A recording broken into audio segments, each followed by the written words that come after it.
ጤና ይስጥልኝ። ዛሬ በህል የሚንከራተተው ወንድማችሁን vlog አሳያችኋለሁ ማለት ነው። ቀጥታ ወደ ኪችን። አራዚ ኪችን ማልገባም ብዙ ታሪክ አለ ብዬ የሌላው ፈንጃ መክናል እኔ ኪችን ለማምከና ስቶቭ ለመለኮስ እዚህ ጋር የተለያዩ ካልሲዎችን ከደራረኩኝ በኋላ ብርድ ልብስ አወጣለሁ። ከዛ ጃኬት ሱሪ ካደረኩኝ በኋላ ጃኬቴን ዘጋ አድርጌ ብርድ ልብሴን ጣል ካረኩኝ በኋላ ለደሙ ደም ኪችን ልብሳችንን ጣራ አልጌ ሄዳለሁ። ምክንያቱም እያዛ ቸግሮኛል። መንፈሱ አለቅ ብሎ በርን ተንቀምጬ ነው ከፍተው በርግጫ ከበረግጭ ስጋባ እና ኤሌክትሪክ በብርድ ልብስ ይደናል። ወጥ ስለነካው ይሄማ ወጣለሁ ብዬ ቀስ አርጌ ለማሞቅ ስቶቭ ጣ አርጌው ላጥ ወደ ጉቻ ቀጥሎ የኪችን ነው ዳገት ሆነብኝ። ሰው ኪችን ገብቶ እህል ይሰራል። እኔ ኪችን ገብቼ ሞት ነው ትሬዲንግ ማድረገው።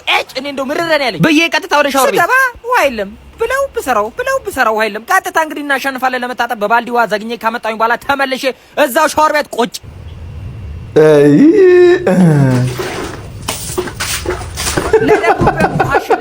በኋላ ቀዝቃዜው ይገርማችኋል። ዋሽል ነው ብላችሁ ቻይና የግል ፀሐይ ካላመረተች በዚህ ብርድ ጀላቲ መሆናችን ነው። ሳሎንም አረፍ ለማለት ሲል እግሬ ተጠራለፈ። እንዴ ነው የሚቀመጠው? አቃጠኝና ቀርታዬ ከላይ ቁጭ ከዛ ቁጭ ካልኩኝ በኋላ ምግቡ ትዝ አለኝ። እዚህ ኪችን ድጋሚ አልገባም። ይሄ ኪችን ከህል ቀጥሎ የሙት መንፈስ አለው። ቀጥታ ዝም ብሎ ይስበኛል። አቤት ምግቡ ሽታ ሳሎን ነው አፍንጫዬን ያወደ ነው ብላችሁ እንግዲህ ወደ ያሾ እስከበላ ድረስ ቸኩያለሁ። ፍሏ በቃ ጠጣው። ይሄ ሁሉ ለፍተህ የማያፈላው ነው። ሲጀምር ሙቅ ውሃ ለሰውነት ጥሩ ነው፣ ፕሮቲን ምናምን አለው። ቤት ውስጥ ለመዋል መከራ ተአምር እኮ ነው።